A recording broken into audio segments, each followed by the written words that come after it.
사랑과 은혜의 하나님 아버지 감사를 드립니다. 주님께서 지난 한 주간 저희 모두를 지켜주셔서 오늘 이렇게 토요일 저녁 성경 공부 시간으로 모이게 하여 주심을 감사드립니다. 하나님 아멘. 아버지, 저희가 이 모이는 시간이 단순히 성경을 공부하는 시간이 아니라 이 또 성경 말씀을 통하여서 저희 삶을 통해서 그것을 실천하는 시간이 되게 하여 주시옵시고 또 그것을 결심하는 시간 되게 하여 주시옵소서. 하나님 아버지, 특별히 미가서를 통해서 전해지는 말씀이 또 지금 저희 상황에서도 맞습니다. 하나님 아버지, 언제나 살아계신 주님의 음성을 듣게 하여 주시옵소서. 이 공부하는 시간 동안 성령 하나님 아버지께서 항상 함께 하셔서 이 모든 것이 은혜가 되고 또 성령 넘치는 시간 되게 하여 주시옵소서. 이 모든 말씀 우리 주 예수 그리스도 이름 받들어 감사하며 기도드립니다. 예, 미가서 오늘 1장 하죠. 예. 예, 미가서 본문을 한번 보도록 하겠습니다. 본문은 이제 1장에서 3장까지 이렇게 북이스라엘과 유다의 죄에 대한 이제 심판 이야기인데, 사실 뭐 이스라엘이 벌써 망하고 없어졌잖아요. 과거 722년에 이제 망한 거고, 그래서 그거는 이제 1장의 몇 구절을 통해서 드러나고, 걔들이 그렇게 망했는데 왜 남유다가 그것을 깨닫지 못하고 여전히 같은 죄를 짓고 있냐 하면서 유다의 죄에 이제 집중을 하죠. 자, 1장을 보시면 그 1장 1절부터 7절까지가 이제 하나님께서 북이스라엘과 남유다를 심판하시러 이제 이 땅에 내려오신다 하는 이야기입니다. 그래서 1절부터 7절까지 한번 읽어보겠습니다. 1절부터 7절까지 우리 저 반장님 한번 7절까지 한번 읽어주실래요? 히스기야 시대에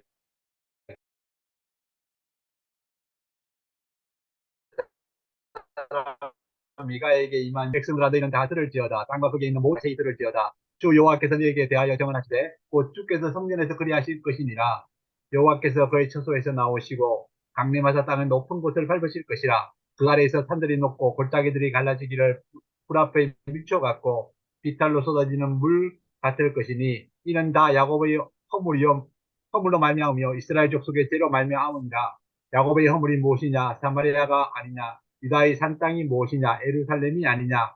이러므로 내가 사마리아를 들의 무더기 같게 하고 포도 심을 동산 같게 하며 또 그 돌들이 골짜기에 쏟아내리고 그 기초를 드러내며 그 새긴 우산들을 다 부수고 그 음행의 값은 다 불살라지며 내가 그 목상들을 다 깨뜨리니 그가 기생의 값으로 모았은즉 그것이 기생의 값으로 돌아가리라. 예, 여기 보면 이제 1장 1절은 그 시대를 이야기하는 거죠. 이 성경이 워낙에 오래된 2500년 전 사람들이기 때문에 당연히 역사는 정확하게 안 나오죠. 그래서 이제 학자들마다 물론 의견이 다를 수밖에 없고, 그래서 저도 이제 지난주에는 이제 740년, 주전 740년에서 700년 정도 이렇게 이야기했지만 또 다른 사람들은 또 달리 이제 이야기를 하기도 합니다. 어쨌든 거기에 보니까 유다의 왕들 중에 요담, 아하스, 히스기야 참 오래 시대에 걸쳐서 이제 예언을 했죠. 히스기야 시대까지 예언을 했다는 것을 알 수가 있습니다. 그래서 아마도 이게 이제 주전 701년 지난주에 말씀드렸듯이 미가는 자기 예언 활동할 때 두 가지 큰 사건이 있었다 그랬잖아요.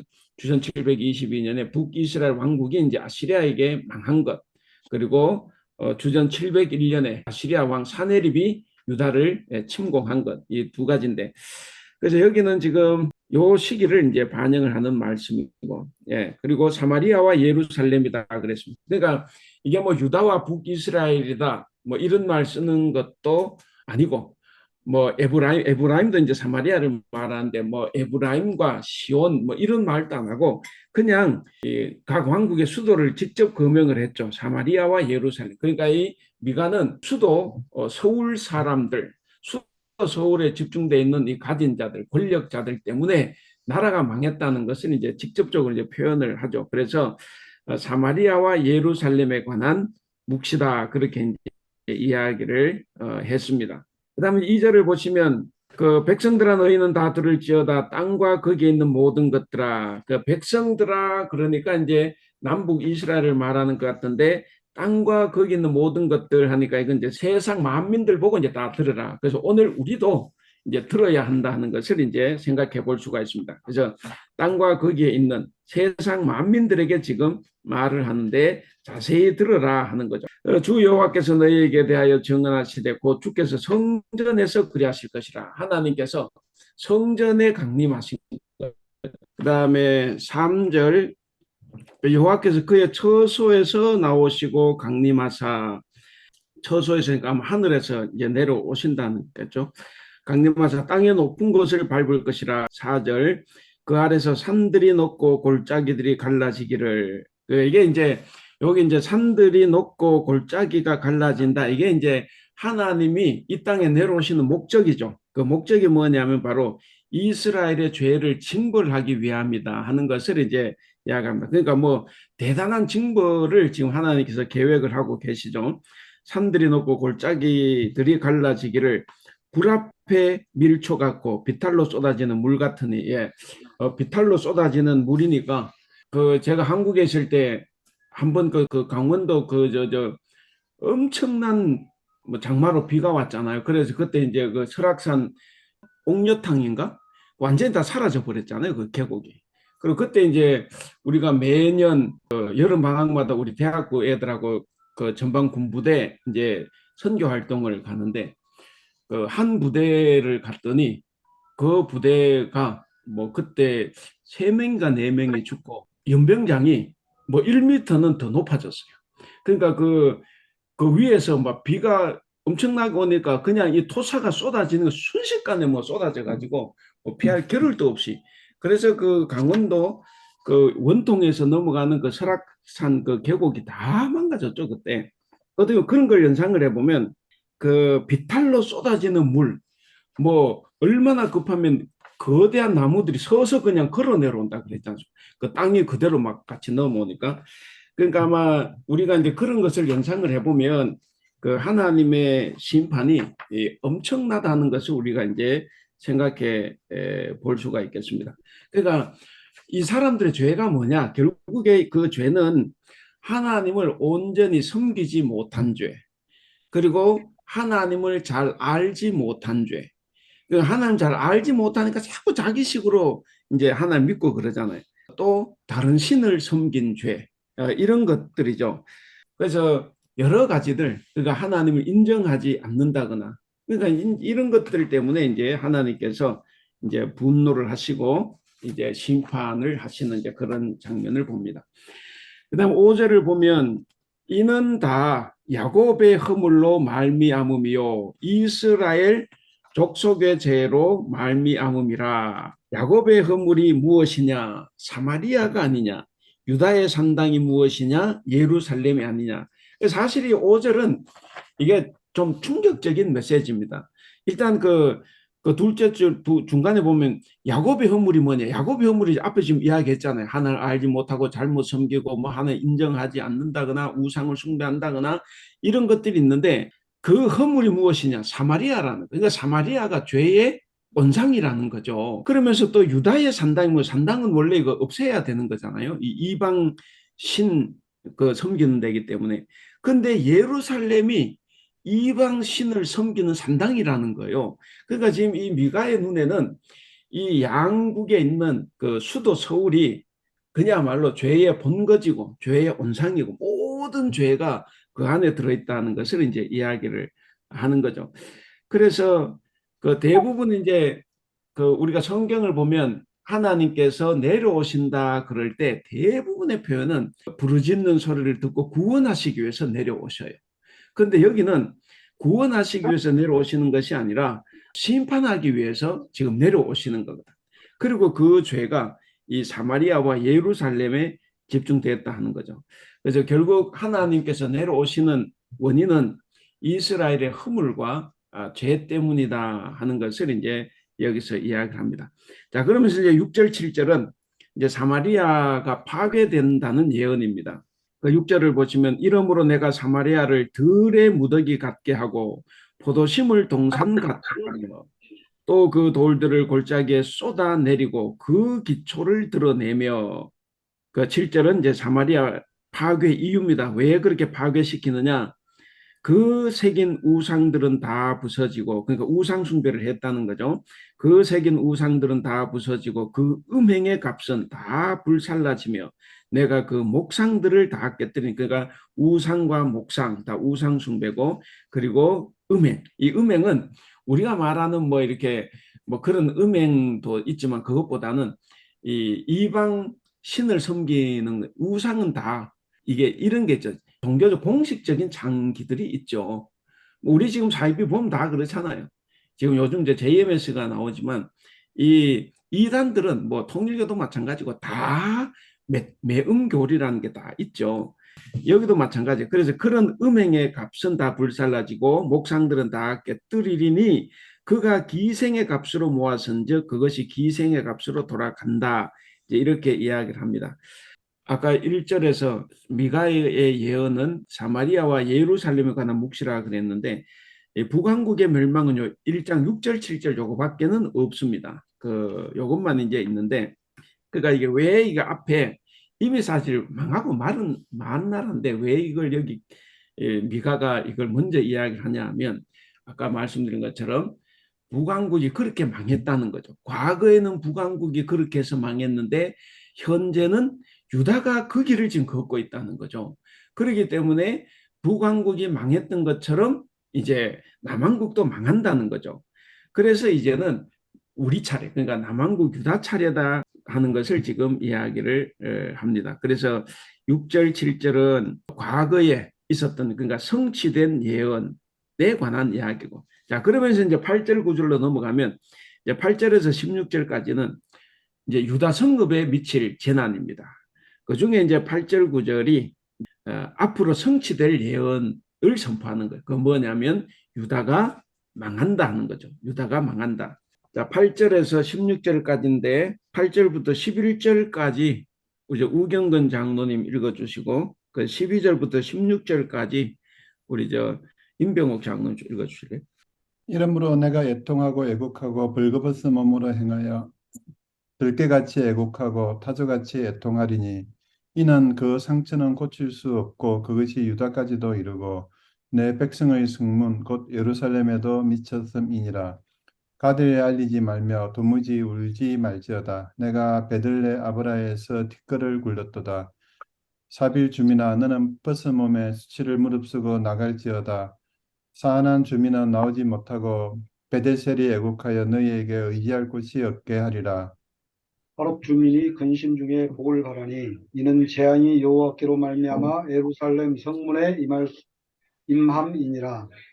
라기스 주민아 너는 준마의 병거를 메울지어다. 라기스는 딸 시온의 죄의 근본이니 이는 이스라엘의 허물이 내게서로 보였음이라. 이러므로 너는 가드모레셋에 작별하는 예물을 줄지어다. 악십의 집들이 이스라엘 왕들을 속이리라. 말의 사 주민아 내가 장차 너를 소유할 자로 내게 이르게 하리니 이스라엘의 영광이 아들렘까지 이를 것이라. 나는 내 기뻐하는 자식으로 인하여 내 머리털을 깎아 대머리 길게 딸지어다. 내 머리가 크게 벗어지게 하기를 독수리 같게 할지어다. 이는 그들이 사로잡혀 너를 떠났습니다. 예, 여기 이제 보면 그 8절 참 하기 전에 그 7절을 다시 한번 볼게요. 7절 제가 설명하다 보니까 넘어갔는데 거기 이제 7절 끝에 보면 그가 기생의 값으로 모았은즉 그것이 기생의 값으로 돌아가리라, 이제 이렇게 돼 있죠. 이게 이제 표준 세번역을 보면 그 부분이 이렇게 돼 있어요. 몸을 팔아서 화대로 긁어 모았으니 이제 모든 것이 다시 창녀의 몸값으로 나갈 것이다. 그러니까 너희가 이제 그 이게 화대를 가지고 이렇게 했기 때문에 너희가 해놓은 것이 다시 빼앗기고 그것이 다시 기생의 값으로 이제 나간다는 거죠. 그래서 공동 번역은 몸값으로 받아 모은 것들이니 다시 몸값으로 돌아가리라 이렇게 되어 있습니다. 그래서 이건 무슨 이야기냐면 결국 이 이야기예요.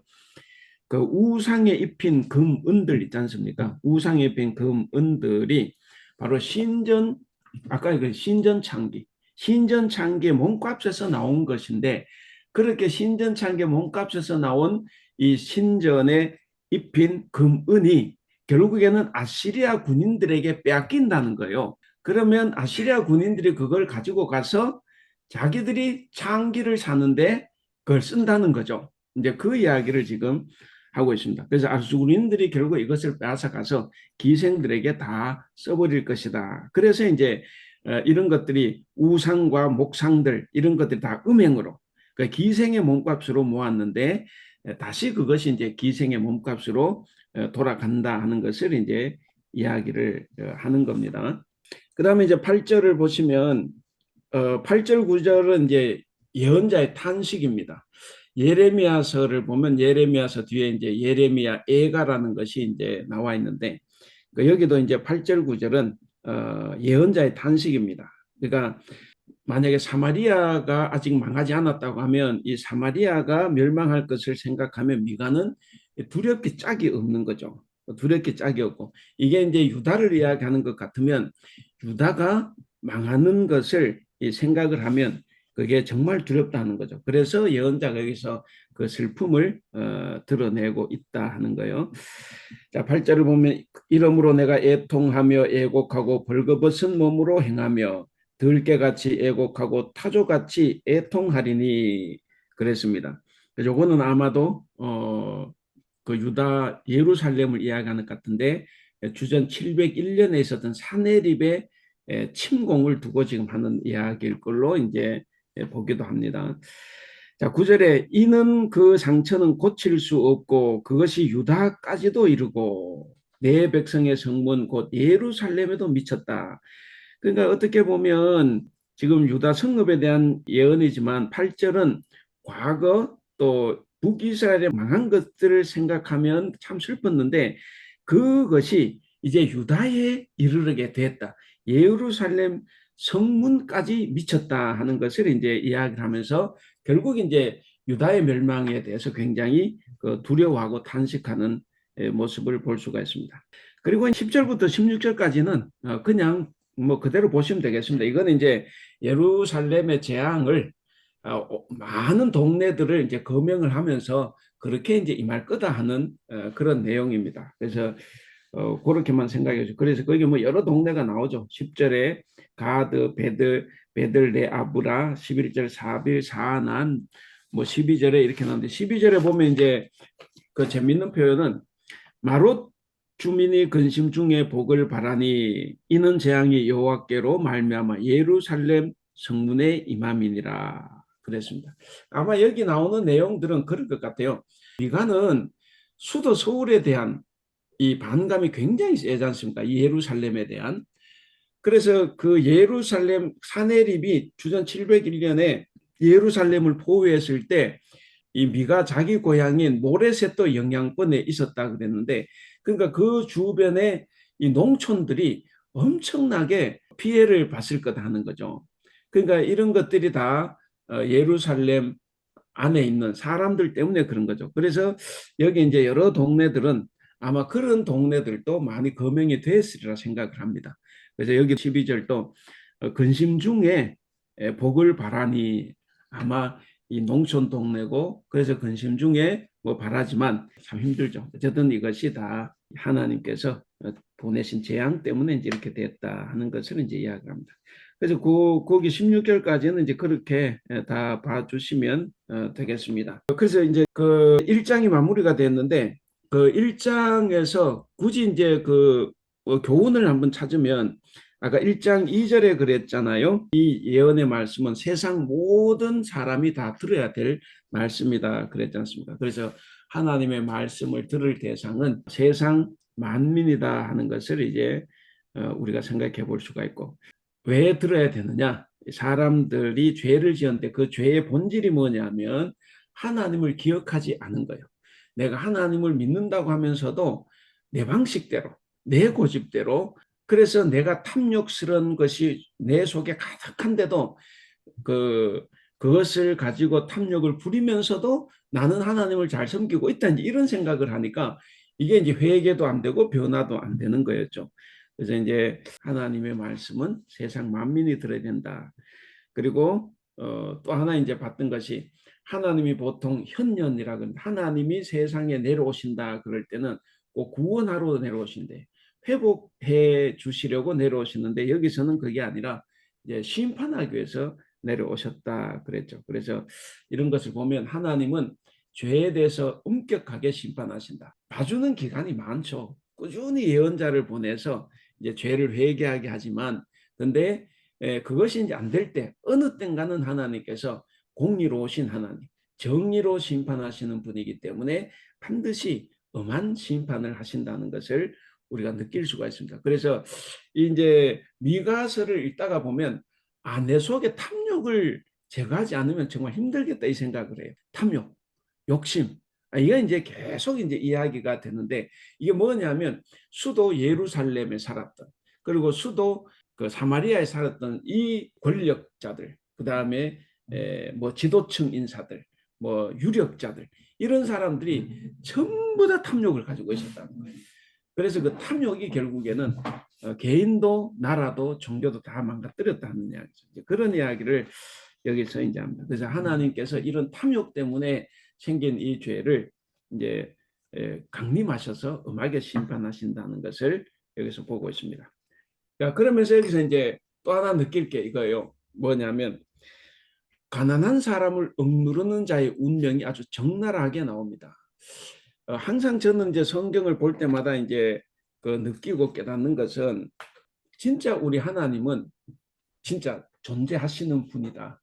뭐 안 믿는 사람들이야 뭐 가짜 신이다 인간이 만들어냈다고 하겠지만 이게 성경을 자꾸 공부하고 이렇게 자꾸 읽고 뭐 연구하고 이러다 보면 하나님은 정말 계신다. 그리고 이 종교는 진짜 사람이 만든 종교가 아니라 하나님이 시작하시고 만든 종교다. 이걸 확실히 느낄 수가 있어요. 왜냐하면 인간이 만든 종교는 항상 만든 사람을 위해서 존재하는 거예요. JMS 아무리 그 종교가 그들이 좋다고 해도 누구 위해서 존재합니까? 그냥 JMS를 위해서 존재하는 거죠. 다 똑같은 거예요. 종교는 인간이 만들기 때문에 그렇게 될 수가 있는데 근데 이 그런 인간은 종교를 만든 인간 다 이 권력자들이죠. 그래서 그 사람들이 만들고 그 사람들이 이제 백성을 부리는 건데 근데 우리 이제 성경을 보면 우리가 믿는 하나님은 그런 분이 아니라는 거예요. 사람을 위하지만 사람이나 권력자, 사람이 만든 종교처럼 강자를 위하는 분이 아니라 철저하게 강자로부터 억압당하는 그런 사람들을 위하는 거다 하는 거죠. 그래서 이게 하나님을 믿는 우리는 정말 잘 선택하고 믿고 있다 이제 그런 생각을 합니다. 그래서 여기도 이제 꼭 놓치지 말아야 될 것은 이제 그거 특히 이제 2장에서 이제 그런 이야기를 합니다. 2장에 이제 넘어가는데 2장 전체 내용이 가난한 이를 억압하는 사람들이 받을 형벌이에요. 그래서 가난한 사람들을 억누른 자들의 운명이 어떻게 되냐 이제 이런 거죠. 참 재밌어요. 여러분 부자와 하나님을 계속 이제 대조를 시키는데 이제 읽기 전에 부자는 잠자리에서조차도 밤잠을 자지 않고 어떻게 하면 가난한 자의 재산을 다 내가 빨아들일까 이 계획을 했다가 날이 새면 바로 실행에 옮겨요. 근데 하나님은 반대로 가난한 백성과 그 재산을 빼앗는 사람들을 어떻게 심판할까 이걸 지금 생각을 하고 계시는 거죠. 그러니까 계획이 서로 이렇게 달라요. 그래서 이제 이런 것을 우리가 연상을 하면서 한번 그 2장 한번 읽어보겠습니다. 그 2장 1절부터 5절까지 우리 저 신장로님 한번 읽어주시고 그 다음에 6절부터 11절까지 우리 저 박병선 집사 한번 읽어주시죠. 그들이 침상에서 죄를 꾀하며 악을 꾸미고 날이 밝으면 그 손에 힘이 있으므로 그것을 행하는 자는 화 있을진저 밭들을 탐하여 빼앗고 집들을 탐하여 차지하니 그들이 남자와 그의 집과 사람과 그의 산업을 강탈하도다. 그러므로 여호와의 말씀에 내가 이 족속에게 재앙을 계획하나니 너희의 목이 이에서 벗어나지 못할 것이요 또한 교만하게 다니지 못할 것이라. 이는 재앙의 때임이라 하셨느니라. 그때 너희를 조롱하는 시를 지으며 슬픈 노래를 불러 이르기를 우리가 온전히 망하게 되었도다. 그가 내 백성의 산업을 옮겨 내게서 떠나게 하시며 우리의 밭을 나누어 패역자에게 주시는도다 하리니 그러므로 여호와의 회중에서 분깃에 줄을 댈 자가 너희 중에 하나도 없으리라. 그들이 말하기를 너희는 예언하지 말라. 이것은 예언할 것이 아니거늘 욕하는 말을 그치지 아니한다 하는도다. 너희 야곱의 족속아 어찌 이르기를 여호와의 영이 성급하시다 하겠느냐? 그의 행위가 이러하시다 하겠느냐? 나의 말이 정직하게 행하는 자에게 유익하지 아니하냐? 근래에 내 백성이 원수같이 일어나서 전쟁을 피하여 평안히 지나가는 자들의 의복에서 겉옷을 벗기며 내 백성의 부녀들을 그들의 즐거운 집에서 쫓아내고 그들의 어린 자녀에게서 나의 영광을 영원히 빼앗는도다. 이것은 너희가 쉴 곳이 아니니 일어나 떠날지어다. 이는 그것이 이미 더러워졌음이니라. 그런즉 반드시 멸하리니 그 멸망이 크리라. 사람이 만일 허망하게 행하며 거짓말로 이르기를 내가 포도주와 독주에 대하여 내게 예언하리라 할 것 같으면 그 사람이 이 백성의 선지자가 되리로다. 사실 그 이 말씀은 목사인 제게 굉장히 많이 해당하는 말씀이라 이게 이제 지도자들을 보고 지금 하는 이야기라서 뭐 저는 이거 공부하면서 그 이게 자꾸 저를 이제 돌아보게 됐는데 일단 우리 한번 보겠습니다. 그 1절에 보면 죄와 징벌에 관한 이야기인데 탐욕을 품지 말라 하는 거죠. 1절에서 5절까지 보시면 거기에 이제 1절과 2절은 보시는 대로 탐욕스러운 지도자들의 계획을 이야기합니다. 이 욕심 많은 지도자 무슨 계획을 하냐 하는 것이고 또 3절, 4절은 거기에 대한 하나님의 계획이 나와요. 그래서 1절을 보시면 그들이 침상에서 죄를 꾀하며 악을 꾸미고 그랬습니다. 그러니까 여러분 생각해 보세요. 침상에서 악을 꾸며요. 그러니까 잠을 안 자는 거죠. 왜 잠을 안 자느냐? 아직 빼앗을 게 많아. 심지어는 머리에 티끌까지도 다 걷어간다 그러지 않습니까? 근데 사실은 우리가 생각하는 하나님도 그렇죠. 우리를 위해서 졸지도 주무시지도 않는 분이에요. 그러니까 둘 다 잠을 안 자는데 근데 이제 인간 지도자들은 가난한 자들의 것을 빼앗기 위해서 그거 생각하느라고 이제 잠을 못 자는 것이고 하나님은 그들로부터 빼앗기는 가난한 사람을 도와주기 위해서 이제 밤잠을 설치는 거죠. 어제 이제 그런 이야기를 하고 있습니다. 그래서 그 악을 꾸미고 날이 밝으면 그 손에 힘이 있습니다. 당연히 힘 있죠. 뭐 오마님 다 가지고 있잖아요. 그러니까 이제 그 손에 힘이 있으니까 그것을 행하는데 그런 사람들이 이제 화가 있다 하는 것이고 그다음에 이제 2절은 보시면 밭들을 탐하여 빼앗고 그러니까 이제 밤새도록 이제 계획했지 않습니까? 그러니까 이제 바로 이제 힘이 있으니까 빼앗죠. 밭을 탐하여 빼앗고 집들을 탐하여 차지하니 그들이 남자와 그의 집과 사람과 그의 산업을 강탈하도다. 그러니까 다 뺏어가 버리는 거예요. 그러니까 뭐 엄청난 힘을 가지고 있는 이제 이런 건데 거기 이제 2절에 보시면 밭들 그다음에 집들을 탐하여 뺐는데 이건 원래 여러분들도 아시겠지만 레위기 25장에 가면 이런 게 나오는데 조상들로부터 물려받은 유산은 절대로 팔지 못하고 그걸 뺏어갈 수 없어요. 이걸 처음으로 어긴 게 누구냐면 아방이에요. 아방도 처음엔 고민했죠. 나봇의 포도는 뺏고 싶은데 아무리 악한 왕이라도 그건 율법에서 금하기 때문에 못 뺏어요. 그건 유산이기 때문에. 근데 누가 거둡니까? 그의 부인 이세벨이 거들어가서 뺐죠. 그게 이제 첫 시작인 겁니다. 그러니까 절대로 조상으로부터 물려받은 유산은 팔 수도 없고 누가 빼앗을 수도 없는 겁니다. 이게 이제 소장농 재산보호법이라는 거예요.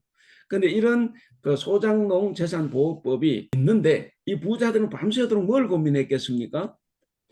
그거를 넘어갈 수 있는 합법적인 방법을 고안해내는 거죠. 우리가 소위 이런 법꾸라지라 그러지 않습니까? 이런 법꾸라지들이 뭐 하는 거예요? 밤새도록 합법적인 강탈하는데 합법적인 방법을 찾아내는 거죠. 그리고 그것이 딱 완성이 되면 힘이 있으니까 바로 이제 집행을 하는 거죠. 그래서 이제 여기서 그걸 이야기합니다. 그래서 이 사람들은 이 지도자들은 소장농 재산보호법의 법망을 피해갈 수 있는 합법적인 방법을 고안했다 하는 것이고, 그 유다의 탐욕스러운 지도자들도 마찬가지입니다. 그렇게 그런 방법들을 고안해서 빼앗고 강탈하고 이런 거죠. 그래서 뭐 온 집안을 다 거들냈다는 것을 볼 수가 있습니다.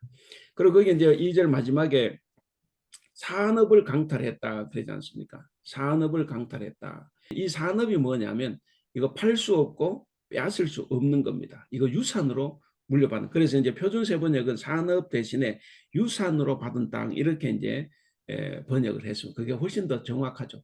유산으로 받은 땅. 근데 이런 것마저도 법을 바꿔서 이제 강탈해가는 그런 것을 볼 수가 있습니다. 그래서 이 권력층들은 이렇게 백성의 집이나 밭이나 사람이나 산업을 다 강탈해 가는 것처럼 이제 하나님께서 너희들을 강탈하겠다는 거죠. 너희들을 그렇게 강탈한 것처럼 이제는 너희가 하나님께로부터 이제 강탈을 당하는 겁니다. 그래서 이제 3절 4절이 이제 하나님의 계획입니다. 그 3절에 보시면 그러므로 여호와의 말씀에 내가 이 족속에게 재앙을 계획하노니 하나님도 계획을 하죠. 저들은 1절에 죄를 꾀하며 그랬잖아요. 꾀하며 그들 계획했는데 거기에 대항해서 하나님도 이제 계획을 세웁니다. 내가 이 족속에게 재앙을 계획하나니 너희의 목이 이에서 벗어나지 못할 것이요 또한 교만하게 다니지 못할 것이라 이는 재앙의 때임이니라. 그래서 그 하나님께서도 저들에 맞서서 이제 계획을 하고 계신다는 것이고 그 계획은 이제 재앙입니다. 그들의 범죄 행위로 인한 재앙을 계획하시고 4절에 보면 그때에 너희를 조롱하는 시를 지을 거다. 지금은 그렇게 너가 다 빼앗고 그렇게 막 떵떵거리고 살고 그러면서 이게 하나님께서 주신 복이다 이렇게 하고 살겠지만 그때에는 뭡니까? 사람들이 너희를 조롱하는 시를 지은다. 그 시로 너희를 조롱한다는 거죠. 그래서 이제 슬픈 노래를 부르는데 그 시의 내용이 그거죠. 우리가 온전히 망하게 되었도다. 그가 내 백성의 산업을 옮겨 내게서 떠나게 하시며 우리 밭을 나누어 패역자에게 주시는도다. 예, 표준 세번역으로 읽으면 우리는 알거지가 되었다. 주님께서 내 백성의 유산의 몫을 나누시고 나에게서 빼앗은 땅을 반역자들의 몫으로 할당해 주셨다. 그러니까 자기들이 이제 백성들을 다 빼앗았잖아요. 빼앗은 하나님께서는 다시 그것을 빼앗아서 이제 아시리아가 이제 침공해 오고 혹은 바벨론이 침공해 오면 그들에게 주겠다는 거예요. 그들에게. 그래서 그들에게 다시 주고 그래서 침략자들, 반역자들에게 다시 돌려준다 있는 거죠. 그래서 공동 번역은 이렇게 했어요. 우리는 알거지가 되었구나. 이 땅은 남들이 측량하여 나누어 가졌는데 어떻게 도로 찾으랴. 우리 밭은 침략자의 손에 들어가고 말았다. 그러니까 뭐 참 다시 찾고 싶지만 찾을 수가 없죠. 이미 침략자들이 다 강탈해 가버렸으니까. 그러니까 하나님께서 그렇게 너희들이 강탈한 것을 다음에 침략자들이 강탈해 갈 거다. 이제 이런 이야기를 여기서 하고 있습니다. 열심히 계획해서 찾았지만 결국 하나님은 반역자 혹은 약탈자 혹은 침략자의 손에 넘기겠다 하는 것을 볼 수가 있습니다. 결국 점령군들이 다 가지고 간다 하는 거죠. 5절에 보시면 그러므로 여호와의 회중에서 분깃에 줄을 댈 자가 너희 중에 하나도 없다. 그러니까 뭐 속수무책 이제 당하는 거죠. 그래서 1절부터 5절까지는 이 가진 자들이 얼마나 가난한 자들을 그렇게 했느냐 하는 것을 이제 알 수가 있습니다. 그래서 여기에 이제 우리가 1절에서 5절 사이에서 하나를 보면 역시 탐심의 죄입니다. 거기 이제 그 2절에 그죠. 탐하여 뺏고 그랬지 않습니까? 십계명에 보면 내 이웃의 물건을 탐내지 말라 그랬지 않습니까? 그러니까 이건 이제 언약법이다 그렇게 이야기하는데 이 백성들이 하나님을 믿으면서도 그 언약법을 노골적으로 이제 거부하고 이제 안 지킨 거죠. 그런 탐심의 죄를 하나님께서는 지적을 해 주신 겁니다. 그러면서 이제 거기에 대한 철저한 심판을 이야기를 했습니다. 예, 그 다음에 이제 그 6절부터 끝절 11절까지는 이 거짓 예언자들, 어쨌든 너희들이 원하는 예언자 상을 이야기하는 거예요. 이제 좀 비꼬는 거예요. 백성들 보고 하는 이야기인데 너희들은 그럼 어떤 예언자를 원하느냐 그걸 이야기해요. 6절에 보면 그랬죠. 그들이 말하기를 너희는 예언하지 말라. 이것은 예언할 것이 아니거늘 욕하는 말을 그치지 아니한다. 여러분 그 6절 7절은 거짓 예언자들의 말입니다. 미가가 이제 망한다. 이제 그렇게 이야기하고 지금 3절 4절 이런 어마무시한 그 예언을 하니까 이 또 다른 예언자들이죠. 우리가 보통 게 거짓 예언자인데 이 사람들이 너희는 예언하지 말라. 이것은 예언하는 것이 아니다. 설마 하나님께서 우리를 부끄럽게 만들겠느냐 하는 거예요. 그러니까 우리는 하나님을 믿고 있다. 그러니까 하나님은 절대로 하나님 믿는 우리를 망하게 하거나 부끄럽게 만들지 않는다는 거예요. 그러니까 그런 예언은 하지 말라는 겁니다. 표준세 번역은 이렇게 했어요. 그들의 예언자들이 말한다. 그들의 예언자, 백성들의 예언자들이죠. 백성들이 좋아하는 예언자. 너희는 우리에게 예언하지 말아라. 이 모든 재앙을 두고 예언하지 말아라. 하나님이 우리를 망신시킬 리가 없다. 이런 거예요. 오늘날 우리도 이런 신앙을 많이 가지고 있습니다. 야, 어떻게 목사를 욕하냐? 어떻게 교회를 욕하냐? 세습을 했다고 해서 그걸 왜 욕하냐? 뭐 이렇게 해가면서 그들도 다 하나님의 복을 받은 사람이고 하나님 믿는 사람인데 하면서 이게 뭐 하죠. 뭐 그런 거 해요. 그리고 저런 바벨탑을 쌓은 것 같은 저 대형 교회들 다 망한다 이렇게 이야기하면 설마 하나님께서 그 교회 망신시키겠느냐 뭐 이런 거죠. 예를 들면 뭐 우리 혹시 언제 시간 잡아서 여러분이 가장 좀 잘못됐다고 하는 교회 대형 교회 앞에 가서 이 교회 이렇게 하면 망한다고 우리 한번 가서 이야기 한번 해볼까요? 이야기하면 아마 난리 날 겁니다. 그런 말 하는 게 아니야 이렇게 이야기하겠죠 누가. 응? 니는 얼마나 깨끗해 뭐 이런 이야기 할 겁니다. 그러니까 뭐 그 시대나 지금 시대나 뭐 거의 똑같은 것 같아요. 그래서 하나님은 우리를 망신시킬 일이 없다는 거예요.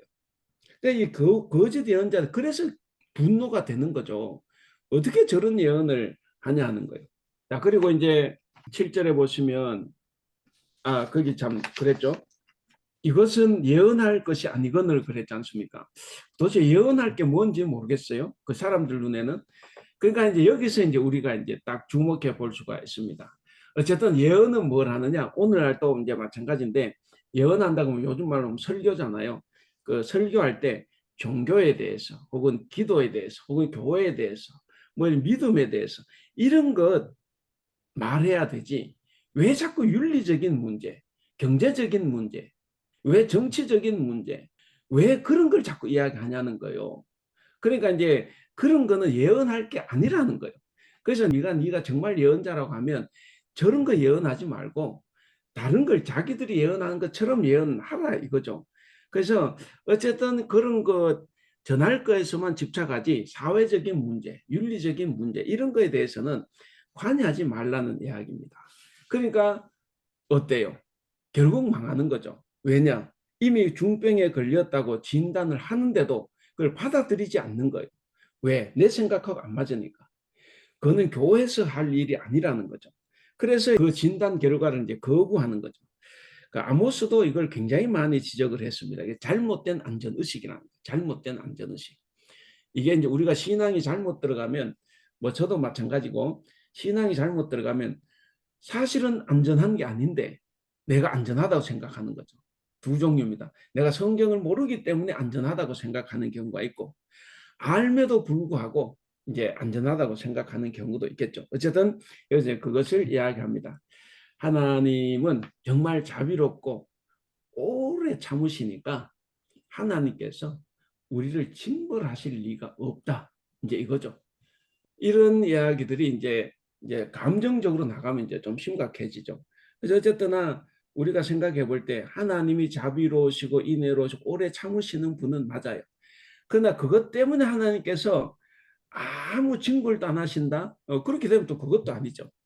우리는 항상 다른 면도 생각을 해봐야 되겠다 이런 생각을 합니다. 그 다음에 7절입니다. 이건 이제 이스라엘 백성들의 말이에요.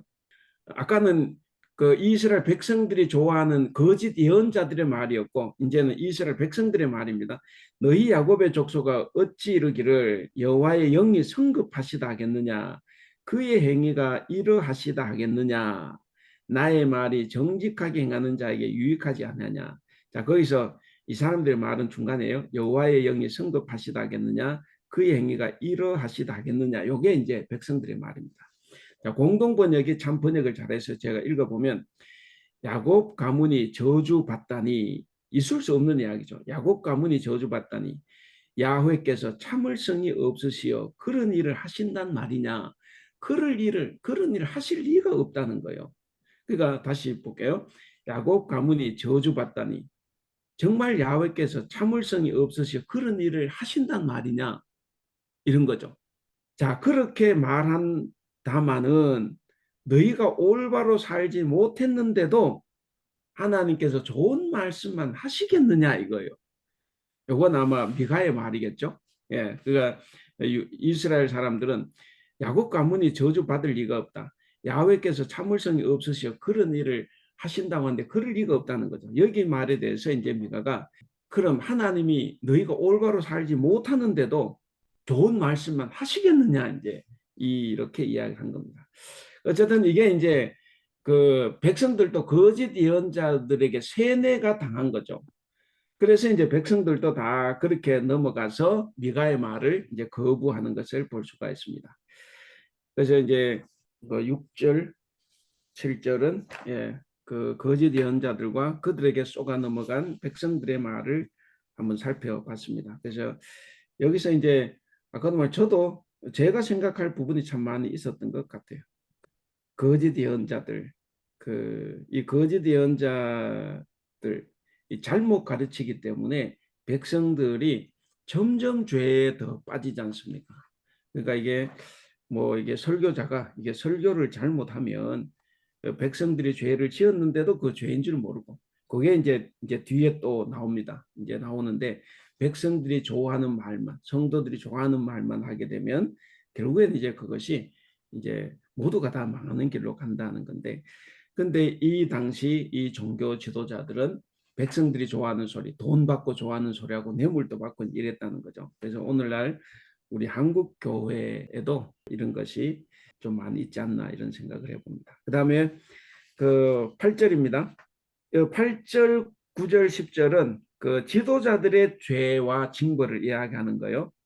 8절에 보시면 근래 내 백성이 원수같이 일어나서 전쟁을 피하여 평안히 지나가는 자들의 의복에서 겉옷을 벗기며, 그러니까 뭐냐면 정말 그냥 행복하게 살아요. 그래서 그냥 평안히 왔다 갔다 집에 왔다 갔다 하는데, 혹은 전쟁에서 이겨서 이제 집으로 평안히 돌아가고 있는데, 근데 이 지도자들이 갑자기 나타나서 이들의 겉옷을 빼앗아 가는 거죠. 강탈하는 거죠. 그러니까 평화롭게 지나가는 사람들의 이 백성들의 옷을 이 강도처럼 이제 빼앗아 가는 것을 이야기합니다. 그러니까 옷까지도 빼앗아. 아니 이 빼앗아 가는 사람 무슨 돈이 없습니까? 그런데 그 겉옷을 빼앗아 가는 것은 이게 좀 수치스러움을 나타낼 수 있는데 그렇게 가는 거죠. 이게 이제 사실은 그래서 8절 9절은 인신매매라고 봐요. 또 유괴라고 보기도 하는데 그 9절에 보시면 내 백성의 부녀들을 그들의 즐거운 집에서 쫓아내고, 아마 이게 부녀는 과부일 가능성이 많아요. 그 즐거운 집에서 쫓아내고 그들의 어린 자녀에게서 나의 영광을 뺏는다. 그러니까 여인들이 과부가 편안히 집에서 쉬고 있는데 강제로 쫓겨납니다. 그러니까 애들이 울죠. 애들이 엄마를 기다리고 웁니다. 그러니까 이게 뭐냐면 결국에는 하나님의 영광을 빼앗는 거예요. 과부와 어린아이는 뭡니까? 특별히 그 사회 율법에서도 보호해야 되는 대상들인데 이 율법에서 보호해야 할 대상을 지도자들이 보호를 해줘야 되는데 오히려 힘이 없으니까 빼앗는 거죠. 그러니까 이런 것들이 이 가진 자들의 탐욕에 문제가 있다 하는 거죠. 그래서 결국에 이제 이런 것들이 하나님의 영광을 영원히 빼앗았다 하는 거예요. 그러니까 하나님께서는 항상 당신을 가난한 자, 억눌린 자들과 동일시 한다는 것을 우리가 꼭 기억을 해야 되겠습니다. 그리고 이제 10절은 거기에 대해서 하나님의 심판입니다. 이것은 너희가 쉴 곳이 아니니 일어나 떠날지어다. 이는 그것이 이미 더러워졌음이니라. 그런즉 반드시 멸하리니 그 멸망이 크리라 그랬습니다. 그러니까 이 사람들의 죄악이 점점 심해 가죠. 그러니까 아까 우리가 2장 1절인가요 봤을 때 이들이 처음 죄는 계획하는 거였잖아요. 계획했는데 2장에 들어오니까 2절에서 남자들, 그 다음에 여기 와서는 9절에 오니까 여자들, 자녀들, 뭐 이제 점점 더 대범해지고 점점 더 이렇게 확대가 되는 것을 이렇게 볼 수가 있습니다. 그래서 이제 그런 것들 그 이제 10절에서 이야기를 하는데, 그래서 이제 10절을 그 표준세번역으로 보면 이렇게 돼 있어요. 썩 물러가거라. 여기는 너희의 안식처가 아니다. 이곳은 더러워졌고 끔찍한 멸망을 당할 수밖에 없다.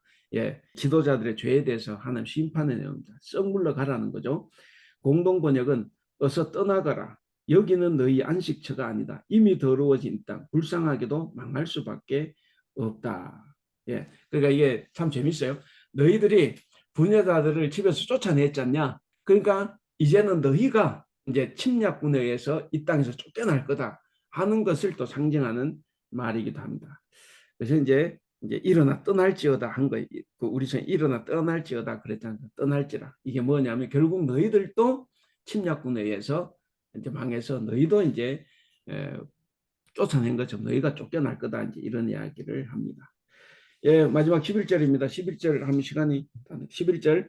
여기는 이제 그 거짓 예언자들하고 또 그들과 관련된 지도자들의 죄를 조롱하는 거고, 조롱성 이제 질타라고 볼 수 있는데 11절 사람이 만일 허망하게 행하며 거짓말로 이르기를 내가 포도주와 독주에 대하여 네게 예언하리라 할 것 같으면 그 사람이 이 백성의 선지자가 되리로다. 대충 그런 거죠.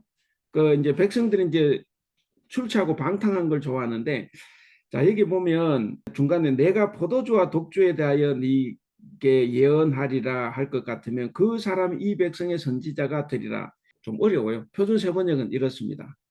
거짓말쟁이나 사기꾼이 와서 너희에게 포도주와 독한 술이 철철 넘쳐 흐를 것이다 라고 예언하면 그 사람이 너희의 예언자가 된다는 거예요. 아주 굉장히 쉬운데 우리 지금 개혁은 잘 이해가 안 가요.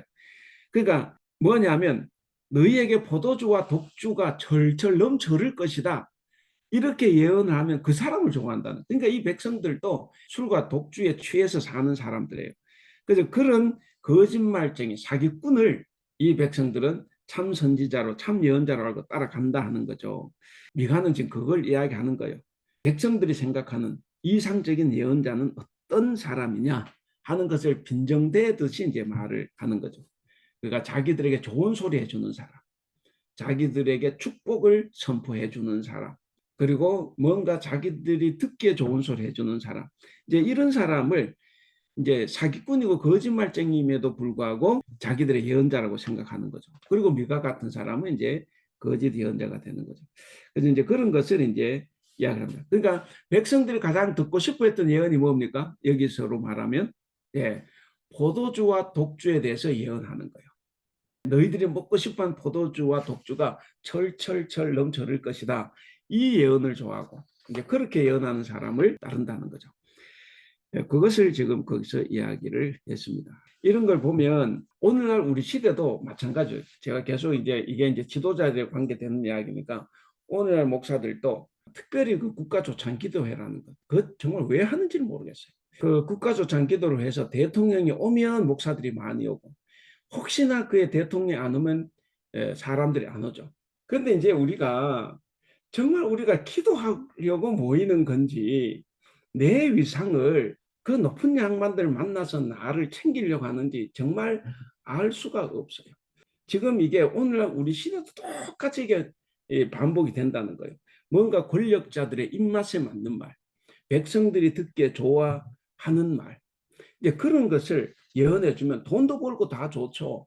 그리고 내 위상도 올라가고. 어쨌건 우리가 이런 것들 우리가 참 많이 생각을 해볼 문제라고 생각을 합니다. 물론 이제 거듭에 저한테 가장 해당되는 건데 이 목사가 이 설교를 통해서 죄 있는 사람들에게 면죄부를 주는 행위를 서슴없이 할 수 있기도 하고 뭐 여러 가지들이 있죠. 그래서 뭐 우리가 다 조심해야 되지만 오늘 이 말씀에서는 제가 조심할 부분이 많이 있다는 것을 봤습니다.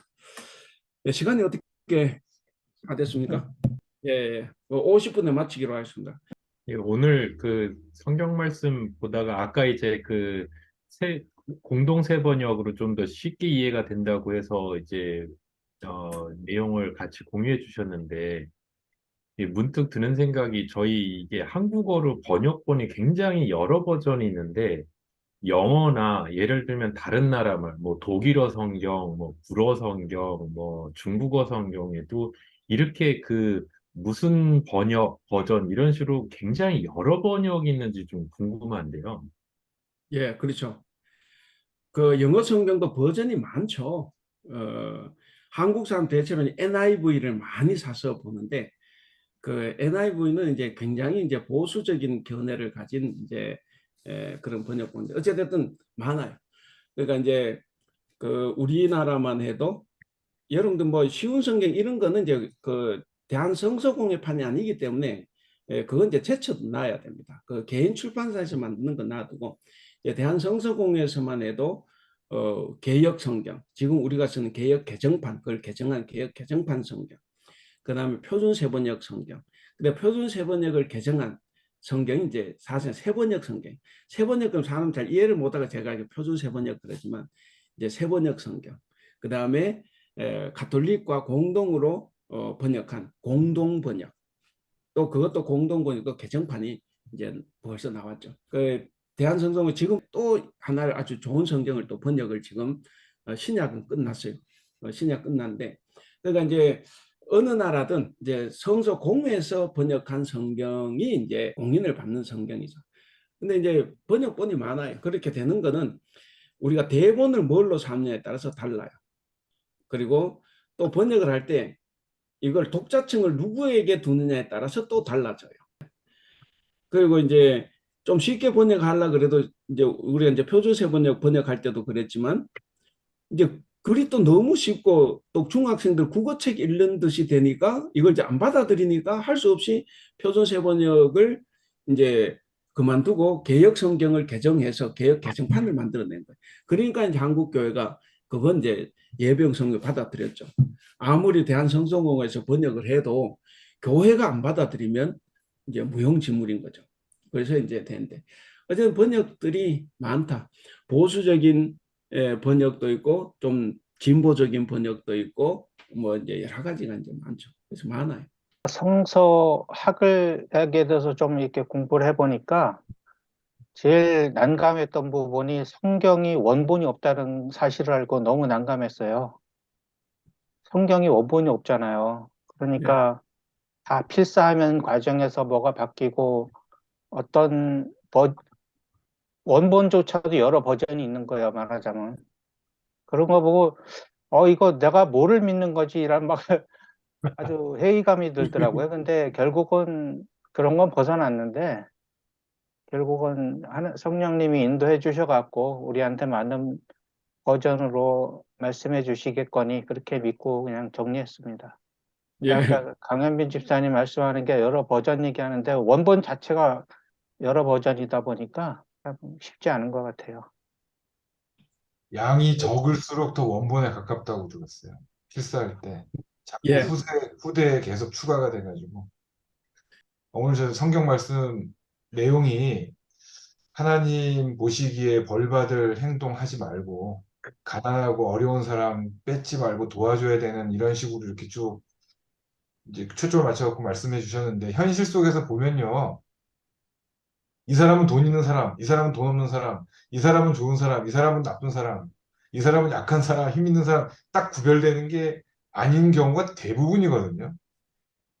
특히 제가 실제 생활에서 겪는 거 보면, 그런 거 보면은 아주 눈에 보이게 어떻게 막 사람들의 이렇게 막 쏠림으로 해가지고 이렇게 추상적으로 대상이 정해진다 막 거기에 미워하고 좋아할 수는 있는데 현실 속에 내 생활에서 이 사람을 내가 도와줘야 되고 나는 어, 가난한 사람 걸 뺏지 말아야 되고 뭐 이런 생각을 적용해서 살 때는 구별이 안 될 때가 되게 많거든요. 그리고 선한 사람과 선한 사람이 갈등할 수도 있고 각각의 선함이 다르기 때문에 둘 다 성경적으로 생각함에도 불구하고 둘 다 욕심을 부리는데 가난한 사람이라고 해가지고 욕심이 없거나 선하지 않거든요. 항상 그런 것도 아니고.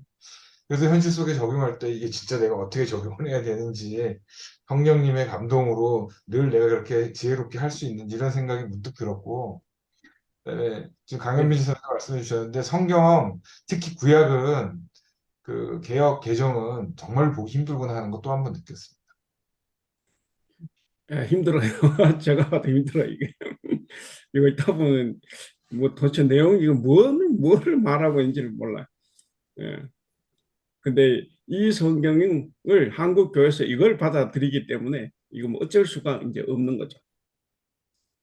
그리고 참 하나만 더 말씀드리면 원래 성경 이제 성서 고고학자들이 있죠. 성서 고고학자들이 있고 또 성서학자들이 원문을 찾는 것을 많이 노력해서 원본을 찾기 위해서. 그래서 이제 거기 원본이 뭐가 원본이다 그럴 때 이제 아까 우리 저 박근혜 선생님 말씀하셨는데 내용이 좀 더 짧은 것.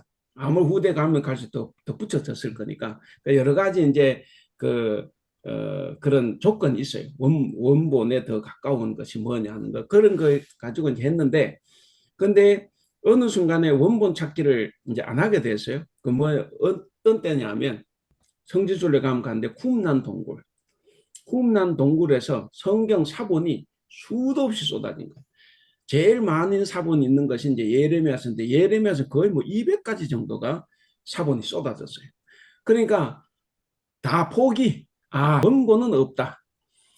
원본을 찾아도 그게 원본인지도 몰라. 워낙에 많은 거. 그래서 그 이후로 이제 성서학자들이 이제 원본 찾는 걸 안 해요. 그리고 그러면서 중요한 걸 하나를 발견을 했어요. 그 안에도 이제 오래전 번역이 있고 뭐 100년, 200년 뒤에 번역된 것도 있는데 보면 신기하게도 많이 변화가 되지 않았던 걸 또 발견을 했어요. 예를 들면 뭐 100년, 200년 지나면 이제 많이 달라져야 되잖아요. 근데 학자들이 생각할 때 이게 생각보다 이게 많이 안 달라졌어요. 그래서 원본을 찾는 의미가 없어졌다 이제 이거죠. 그래서 이제 원본 찾기를 안 하는데 그래서 이제 그거 다 대조를 하지 않습니까? 특히 이제 저를 가르친 제 지도교사 천사무엘 목사님들 이분이 이제 특별히 우리나라에서는 이제 중간기 문헌 가지고는 이제 독보적인 존재죠. 그러니까 이제 그 천사무엘 목사 연구를 많이 하죠.